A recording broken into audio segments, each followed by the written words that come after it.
নির্বংশ হয়ে যাবে। ওয়া আখিরু দাওয়ানা আলহামদুলিল্লাহি রাব্বিল আলামিন।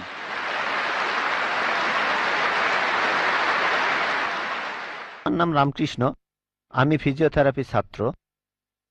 আমার প্রশ্ন হলো, আল্লাহর আদম হাওয়াকে সৃষ্টি করার কি প্রয়োজন ছিল, অথবা এই বিশ্ব জগৎ এগুলো সৃষ্টি করে কি উপকার পাবেন? আমার দ্বিতীয় প্রশ্ন হলো, সবকিছুই কেউ সৃষ্টি করেছে, তাহলে ঈশ্বর তাকেও অবশ্যই কেউ সৃষ্টি করেছে। আল্লাহ শব্দটার অর্থ কি? ভাই 3টা প্রশ্ন করেছেন। প্রথম প্রশ্নটা, আল্লাহ কেন আদম হাওয়াকে সৃষ্টি করলেন, এই সৃষ্টি করার কারণটা কি, বিশ্বজগৎ সৃষ্টির কারণ কি? আল্লাহ সৃষ্টি করেছেন আদম আর হাওয়াকে, তারা দুজনে শান্তিতে থাকুন, যাতে করে মানুষ যাতে আসতে পারে, তারা আমাদের সবার পূর্বপুরুষ। পবিত্র কোরআনে সূরা হুজুরাতের 13 নম্বর আয়াতে উল্লেখ করা হয়েছে, ইয়া আইয়ুহান নাসু ইন্না খালাকনাকুম মিন যাকরিন ওয়া উনসা ওয়া জাআলনাকুম শুউবান ওয়া কাবাইলা লিতাআরাফু ইন্না আক্রামাকুম ইনদাল্লাহি আতকাকুম ইন্নাল্লাহা আলিমুন খাবীর। হে মানুষ জাতি, আমি তোমাদের সৃষ্টি করেছি এক পুরুষ ও এক নারী হতে, আর তোমাদের বিভক্ত করেছি বিভিন্ন জাতি আর গোত্রে, যেন তোমরা অন্যের সাথে পরিচিত হতে পারো। এই জন্য নয় যে অন্যকে ঘৃণা করবে। আর আল্লাহর কাছে অধিক মর্যাদা সম্পন্ন সেই ব্যক্তি যার আছে তাকওয়া। আল্লাহ যেটার মাধ্যমে মানুষের বিচার করেন, টাকা পয়সা নয়, গায়ের রং নয়, জাতি বা গোত্র নয়, ধর্মমত নয়, সেটা হলো তাকওয়া। সেটা হলো আল্লাহকে মানা, ন্যায় পরায়ণতা, ধার্মিকতা। তাহলে আদম আর হাওয়া আলাইহিস সালাম, তারা আমাদের সবার পূর্বপুরুষ, আপনারও পূর্বপুরুষ, আমারও পূর্বপুরুষ, সব মানুষের। সেজন্য আপনাকে ভাই বলে ডেকেছি। ভাই, সব মানুষ ভাই ভাই। আল্লাহ বলেছেন ইয়া আইয়ুহান নাস, হে মানুষ জাতি। আর পবিত্র কোরআনে সূরা ইসরার 70 নম্বর আয়াতে উল্লেখ করা হয়েছে, ওয়া লাকাদ কাররামনা বানি আদামা। আল্লাহ তাআলা মর্যাদা দিয়েছেন সব আদম সন্তানকেই। হোক আপনি জন্ম নেন ইন্ডিয়ায়, আমেরিকায়, ইংল্যান্ডে, জন্মান কোনো হিন্দু পরিবারে বা মুসলিম পরিবারে বা খ্রিস্টান পরিবারে, আল্লাহ বলেছেন তিনি সব মানুষকে মর্যাদা দিয়েছেন। মানুষে জন্মালে আল্লাহ তাকে মর্যাদা দেবেন। সে হোক আপনার নাম জাকির, আব্দুল্লাহ, রামু, শঙ্কর, মানুষে জন্মালে আল্লাহ মর্যাদা দেবেন। আপনার প্রশ্নতে আসি, কেন আল্লাহ তাআলা মানুষ সৃষ্টি করলেন? আল্লাহ মানুষ সৃষ্টি করেছেন কারণ আল্লাহ বলেছেন মানুষ হলো আল্লাহ সৃষ্টির মধ্যে সেরা। আল্লাহ তাআলা অন্য যা কিছু সৃষ্টি করেছেন তা আল্লাহকে মানে। ফেরেশতা সৃষ্টি করেছেন, আল্লাহ যে আদেশই দেন ফেরেশতাগণ সে আদেশ পালন করেন, তাদের নিজস্ব ইচ্ছা নেই। মানুষ হলো আল্লাহ তাআলার এমন এক সৃষ্টি যার নিজের ইচ্ছা আছে। আমরা তার কথা মানতেও পারি, নাও মানতে পারি। তাই আল্লাহ আমাদের সৃষ্টি করেছেন, আমরা হলাম তার সৃষ্টির সেরা, আশরাফুল মাখলুকাত। তবে আমরা আল্লাহ তাআলার কথা মানতে পারি, নাও মানতে পারি। যদি আল্লাহর আদেশ মানেন তাহলে জান্নাতে যেতে পারবেন, তাহলে বেহেশতে যাবেন, স্বর্গে যেতে পারবেন। যদি আদেশ না মানেন তাহলে জাহান্নামে যাবেন, দোজখে যাবেন। তাহলে এই জীবনটা পরকালের জন্য পরীক্ষা। পবিত্র কোরআনে সূরা মুলকে 2 নম্বর আয়াতে উল্লেখ করা হয়েছে, আল্লাহ জি খালাকাল মাউতা ওয়া হায়াতা। আল্লাহ তাআলা সৃষ্টি করেছেন জীবন ও মৃত্যু তোমাদের পরীক্ষা করার জন্য। তাহলে এই জীবনটা হলো পরকালের জন্য পরীক্ষা। তাহলে আল্লাহ মানুষ সৃষ্টি করেছেন। আর আল্লাহ বলেছেন সূরা জারিয়াতের 56 নম্বর আয়াতে উল্লেখ করা হয়েছে, ওয়ামা খালাকতুল জিন্না ওয়াল ইনসা ইল্লা লিয়াবুদুন। আমি সৃষ্টি করেছি জিন ও মানুষকে যেন তারা আমার ইবাদত করে। তাই আমাদের উচিত আল্লাহ তাআলার আদেশ নিষেধগুলো মেনে চলা। তাহলে আমরা আল্লাহ সুবহানাহু ওয়া তাআলার অন্যরকম সৃষ্টি যার নিজস্ব ইচ্ছা আছে। আমরা আল্লাহ তাআলার আদেশ মানতে পারি, আবার নাও মানতে পারি। অন্যান্য সকল সৃষ্টি যেমন তারা, গাছ, পাহাড়, পবিত্র কোরআন বলছে তারা আল্লাহ তাআলাকে সেজদা করে, তার সামনে নতজানু হয়, আল্লাহকে মানে। আমাদের স্বাধীন ইচ্ছা আছে, আল্লাহ আমাদের এই স্বাধীন ইচ্ছা দিয়েছেন। এই স্বাধীন ইচ্ছা নিয়ে যদি আল্লাহকে মানেন আপনি তাহলে ফেরেশতাদের উপরে চলে যাবেন। আর যদি আল্লাহ তাআলাকে না মানেন তখন হবেন শয়তানের সহযোগী। আল্লাহ আমাদের সৃষ্টি করেছেন পরকালের পরীক্ষার জন্য। আপনার দ্বিতীয় প্রশ্নে আসি, সবকিছুর একটা স্রষ্টা আছে, আল্লাহকে বানিয়েছে কে? যদি কেউ বলে সবকিছুরই একটা স্রষ্টা আছে, কথাটা ঠিক নয়। সব সৃষ্ট জিনিসের স্রষ্টা আছে। আল্লাহ তাআলার সংজ্ঞা হচ্ছে তাকে কেউ সৃষ্টি করেনি। যখনই বলবেন কে আল্লাহকে বানিয়েছে, সে আল্লাহ নয়।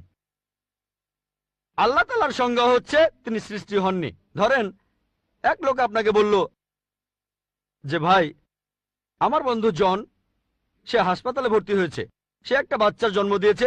বলতে পারবেন এই বাচ্চাটা ছেলে না মেয়ে? বলতে পারবেন? চেষ্টা করেন, দেখেন। পারবেন না কেন? ছেলে না মেয়ে? হ্যাঁ না। ধরেন ভাই জন, সে হাসপাতালে ভর্তি হয়েছে, সে একটা বাচ্চার জন্ম দিল, এই বাচ্চাটা ছেলে না মেয়ে? আপনি বলতে পারবেন? না না। 50% চান্স ছেলে না মেয়ে। লোকজন সবাই হাসছে কেন? বলতে পারবেন? পারবেন না। কেন? যে উত্তরই বলেন সেটা কি ঠিক হবে? চেষ্টা করে দেখেন, যে বাচ্চাটা জন্মালো সে কি ছেলে না মেয়ে? চেষ্টা করেন। মেয়ে। মেয়ে। ভাই, পুরুষ লোক কি বাচ্চার জন্ম দিতে পারে? হ্যাঁ, এখানে আপনি ভুল করেছেন। একইভাবে ভুল করেছেন যখন বললেন কে আল্লাহকে বানিয়েছে। পুরুষ লোক কোনো বাচ্চার জন্ম দিতে পারে না, তাহলে তো মেয়ে বা ছেলে হওয়ার প্রশ্নই আসে না। এখন কি আপনি বুঝতে পেরেছেন? হ্যাঁ, বুঝতে পেরেছেন, এই তো ভালো। পুরুষ লোক কোনো বাচ্চার জন্ম দিতে পারে না, তাহলে তো ছেলে বা মেয়ে হওয়ার কোনো প্রশ্নই আসে না। যখন প্রশ্ন করলেন কে আল্লাহকে সৃষ্টি করেছে, আল্লাহর সংজ্ঞা হচ্ছে, ঈশ্বরের সংজ্ঞা হচ্ছে তিনি সৃষ্টি হননি। যখনই বলবেন কে আল্লাহকে বানিয়েছে, সে আল্লাহ নয়। ওয়ালাম ইয়াকুল্লাহু কুফুয়ান আহাদ, তার সমতুল্য কেউ নেই। এবারে আপনার শেষ প্রশ্নটাতে আসে, আল্লাহকে। আল্লাহকে সবচেয়ে সেরা সংজ্ঞাটা আছে পবিত্র কোরআনে সূরা ইখলাসে 1 নম্বর থেকে 4 নম্বর আয়াতে উল্লেখ করা হয়েছে। এখানে বলা হয়েছে যে কুল হুয়াল্লাহু আহাদ, বলো তিনি আল্লাহ এক, অদ্বিতীয়। আল্লাহুস সামাদ, তিনি অবিনশ্বর, চিরস্থায়ী। লাম ইয়ালিদ ওয়া লাম ইউলাদ, তিনি জন্ম নেননি, কাউকে জন্ম দেননি। ওয়ালাম ইয়াকুল্লাহু কুফুয়ান আহাদ, তার সমতুল্য কেউ নেই। এই হলো 4 লাইনের সংজ্ঞা আল্লাহ সুবহানাহু ওয়া তাআলার। যদি কোনো মানুষ, যদি কেউ বলে যে অমুক লোকটা আল্লাহ, সেই লোক যদি এই 4টা শর্ত পূরণ করতে পারে, আমাদের মুসলিমদের কোনো আপত্তি থাকবে না সেই লোককে আল্লাহ বলে মেনে নিতে। 4 লাইনের সংজ্ঞা, এটাই হলো ধর্মের লিটমাস টেস্ট। আল্লাহ তাআলার সংজ্ঞা প্রথমটা হলো কুল হুয়াল্লাহু আহাদ, বলো তিনি আল্লাহ এক, অদ্বিতীয়। আল্লাহুস সামাদ, আল্লাহ অবিনশ্বর, চিরস্থায়ী। লাম ইয়ালিদ ওয়া লাম ইউলাদ, তিনি জন্ম নেননি, কাউকে জন্ম দেননি। ওয়া লাম ইয়াকুল্লাহু কুফুয়ান আহাদ, তার সমতুল্য কেউ নেই। যদি হিন্দু ধর্মগ্রন্থগুলো পড়েন, সেখানেও একই রকম কথা বলা হয়েছে, কুল হুয়াল্লাহু আহাদ। এটা পাবেন আপনাদের ছান্দোগ্য উপনিষদে 6 নম্বর অধ্যায় 2য় অনুচ্ছেদের 1ম পরিচ্ছেদে। এক্কামে বিদ্বিতীয়াম, ঈশ্বর মাত্র একজন, দ্বিতীয় কেউ নেই। দ্বিতীয় টেস্ট আল্লাহুস সামাদ, আল্লাহ অবিনশ্বর, চিরস্থায়ী। ভগবত গীতা 10 অধ্যায়ে 3 অনুচ্ছেদ বলছে, আমাকে বলা হয় এই বিশ্ব জগতের প্রভু, আমি জন্ম নেইনি, কোনো শুরু নেই। তৃতীয় টেস্ট লাম ইয়ালিদ ওয়া লাম ইউলাদ, তিনি জন্ম নেননি, কাউকে জন্ম দেননি। আর শ্বেতাক্ষেত্র উপনিষদে আছে 6 নম্বর অধ্যায়ের 9 অনুচ্ছেদে, নাচাই সাকাসিজ জানিতা নাচা দীপা, ঈশ্বরের কোনো প্রভু নেই, তার কোনো বাবা মা নেই। মহান ঈশ্বরের কোনো বাবা নেই, তার কোনো মা নেই। তারপর ওয়ালাম ইয়াকুল্লাহু কুফুয়ান আহাদ, তার সমতুল্য কেউ নেই। আর শ্বেতাক্ষেত্র উপনিষদে বলা হয়েছে 4 নম্বর অধ্যায়ের 19 অনুচ্ছেদে আছে। এছাড়াও যজুর্বেদ 32 অধ্যায়ের 3 অনুচ্ছেদে বলা হয়েছে, নাতাস্তি প্রতিমা আস্তি, মহান ঈশ্বরের কোনো প্রতিমা নেই, কোনো মূর্তি নেই, কোনো ছবি নেই, কোনো ফটোগ্রাফ নেই, কোনো ভাস্কর্য নেই। এটা কে বলেছে? যজুর্বেদ 32 অধ্যায় 3য় অনুচ্ছেদ বলেছে একই কথা, ওয়ালাম ইয়াকুল্লাহু কুফুয়ান আহাদ। যদি কেউ বলে যে অমুক লোকটা হচ্ছে আল্লাহ, যদি সেই লোক এই 4টা শর্ত পূরণ করে, আমরা মুসলিমরা কোনো রকম আপত্তি ছাড়াই সেই লোককে আল্লাহ বলে মেনে নেব। যেমন ধরেন, কিছু লোক বলে ভগবান রজনীশ হলেন মহান ঈশ্বর। একবার প্রশ্নোত্তর পর্বে এক হিন্দু আমাকে বলেছিলেন, আমরা ভগবান রজনীশকে ঈশ্বর বলে মানি না। আমি কখনোই বলিনি হিন্দুরা ভগবান রজনীশকে ঈশ্বর বলে মানে। আমি বলেছি কিছু লোক তাকে ঈশ্বর বলে মানে। আসুন দেখি রজনীশকে আমরা টেস্ট করি। প্রথম টেস্ট হলো কুল হুয়াল্লাহু আহাদ, বলো তিনি আল্লাহ এক, অদ্বিতীয়। রজনীশ কি এক, অদ্বিতীয়? সেই কি একমাত্র লোক যে নিজেকে ঈশ্বর দাবি করেছে? এরকম অনেক মানুষই ছিল, আর এই দেশে হাজার হাজার লোক নিজেকে ঈশ্বর দাবি করেছে। রজনীশ একমাত্র নয়। তবে রজনীশ ভক্তরা বলে না না, উনি একটু আলাদা। এবারে পরের টেস্টে দেখি। আল্লাহুস সামাদ, আল্লাহ অবিনশ্বর, চিরস্থায়ী। রজনীশ কি অবিনশ্বর, চিরস্থায়ী?